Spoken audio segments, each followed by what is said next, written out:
next speaker is Professor Giraldi. Annamaria Giraldi is psychiatrist from Denmark, the past president of the ISSM, the International Society, very active also in the ESSM and the ESSM school. And it's really an honor to have you here, Annamaria. Thank you, and thank you for having me here, and thank you to Freya for making this symposium possible, and thank you for all of you for being here. So my talk is the current and future therapies, and I will focus on the pharmacological therapies due to time, because we could talk about this the whole day, but we only have 15 minutes each of us. So it's a pleasure to be here also with my co-speakers, and thank you for having me here. So those are my disclosures. I have to disclose. I've been at advisory boards for most of the pharmacological agents I'm going to talk about. So it has to be here 6 seconds. So now I've talked 6 seconds about it, so you can see my disclosures. So what I would like to cover in my talk is some of the treatment modalities we have. I will talk about flibanserin and bremelanotide because that's the two approved agents we have, and I'm going to address the future agents. Where do we look into the future when we treat women pharmacological for their low sexual desire? So why is this important? I think Linda showed very nice that we have a lot of women that have low desire. But I want to share data from a large survey in Denmark where they asked more than 60,000 people, how important is it for you to have a good sex life? And as you can see here, we have the orange bars that the women, that the majority, at least 75% of these Danish women, said that it was very important, extremely important, or important to have a good sex life, defined as either masturbation or sex with another person. So this is really the one that we see in the clinic. This is something that is important for the women that we see, and that's why we would like to help them. As Linda also said, we always have to look at low desire in women in a biopsychosocial cultural aspect. And that's also what we do when we treat. And when we look at the toolbox, I think we have to say we don't really have a lot of tools in the toolbox, especially when it comes to the pharmacological treatment, which is the focus today of my talk. So we always have the education, the information, the modifying of medication, and also if you have an underlying disease, as Linda also touched upon. Then we have the hormonal treatment, which is basically now also following the consensus report that Linda talked about for postmenopausal women, maybe until now. And that's testosterone, estrogens, DHEA, and stipuline. And then we have what we usually call the non-hormonal, and that's the flibanserin and bremelanotide. And then we have some investigational products. And then we have the whole psychotherapeutic area, which I find is very, very important. And very, very often we have an overlap and use of all these methods in order to help the women, because maybe that's the best way that we use them. We don't only take one thing from the toolbox, we take many different things.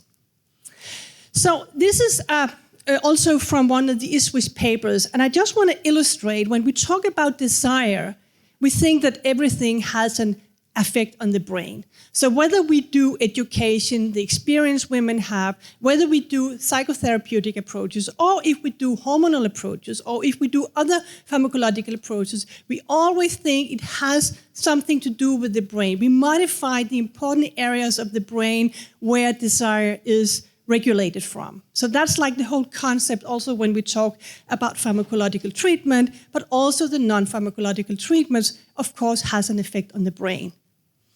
So what is it we think we are modifying?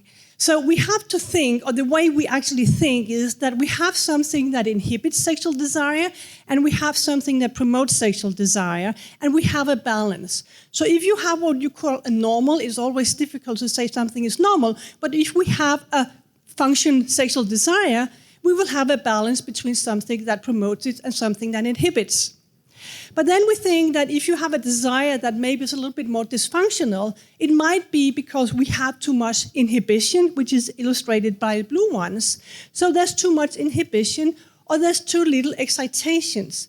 So what we think you're doing when you add therapy or pharmacological therapy is that we try to modulate these levels. And with the pharmacological therapy, we really try to modulate some of the neurotransmitters that are relevant for these levels of inhibiting and promoting factors. So that's what's happening in the brain. And I added all the factors, the dopamine, norepinephrine, melanocortin, testosterone, estrogens, and serotonin, which are the important ones for what's happening in the brain. But we also have to remember always the interaction, as Linda also talked about, between the brain and the genitals. And usually we say, yeah, of course, what happens in the brain will have an impact on what's happening in the genitals. But also we have to recognize that if something nice happens in the genitals, it might have a positive feedback on what happened in the brain. So we have this loop that it goes both directions. So the first product or the first agent I would like to introduce to you, most of you will know it, is flibanserin, which is a 5-HT1 serotonin receptor agonist and a 5-HT2 serotonin receptor antagonist. So this is something that has an impact in the brain and is modifying norepinephrine and dopamine release in the prefrontal cortex. That's why we think it has an effect on sexual desire. So it has been approved in the States and in Canada. In the States, it's approved for premenopausal women. In Canada, actually for both pre- and postmenopausal women. We don't have any approvals in Europe, so we don't have a lot of experience here in Europe with this drug. And it's for premenopausal women originally with hypoactive sexual desire disorder. It has some adverse events. I'll come back to that. So it has been discussed a lot. How is the effect of this drug?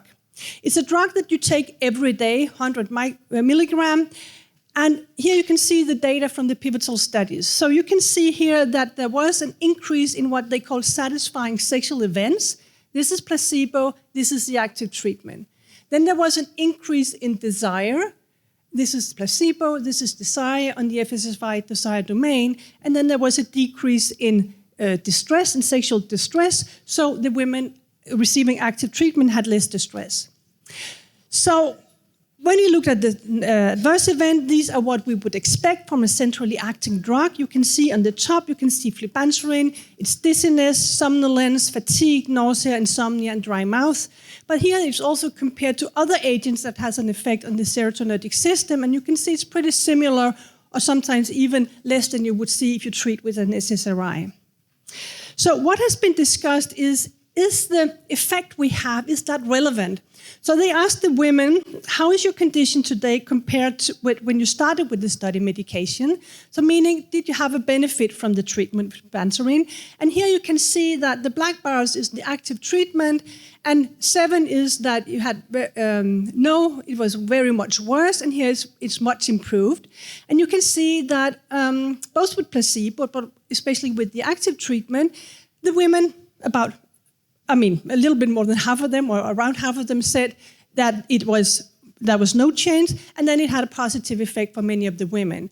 And then they also calculated this Kaplan-Meier curve, where they calculated a probability of response, and you can see there's a high probability of more satisfying sexual events, better desire in the FSFI domain, and also less distress. But it also emphasizes that there's a very high placebo effect. And that's what we see, maybe because low desire in women is influenced by more than one thing, and that's why we have such a high placebo response.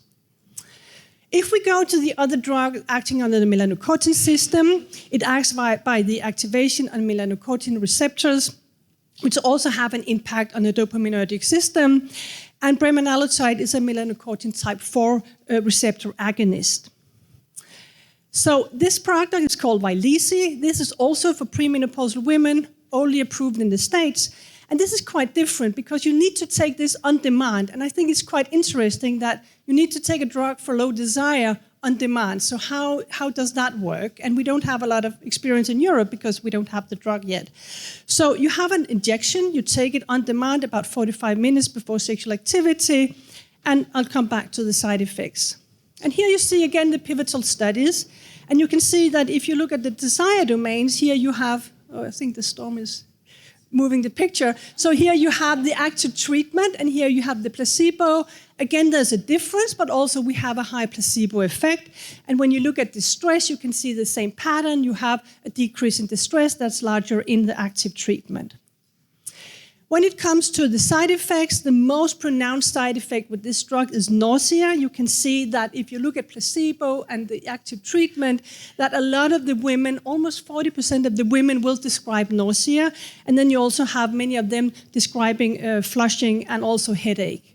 So these are not very nice side effects, but that are the side effects we have. So again, they ask about a clinically meaningful benefit in premenopausal women, and here you can see that's a group in the randomized control trial studies where they didn't know what they received, so they received bremelanotide. Then there was an open label continuation, and they increased a little bit. And here you have the one that received placebo, and here they had an open label, and here then they had an increase in desire. So you can see that when you asked them whether they felt there was a clinical benefit, they said, yes, we think in this proportion of the women. So this is what we have pharmacological now in the toolbox. So what I'd like also now to address is what do we see in the future? And there I'm going to introduce, it's actually an old concept. This was published many years ago, but the reason why we're here today is also to talk about maybe this is something we will see in the future. So the concept with Libido and Libidas is that they are both for women with low sexual desire. Libido is originally thought to be with women with low sexual motivation and an insensitive to sexual cues. And it's an on-demand sublingual testosterone combined with sildenafil. And come back to that a little bit. And they are released in a special way because the testosterone is released immediately and the sildenafil with a delay.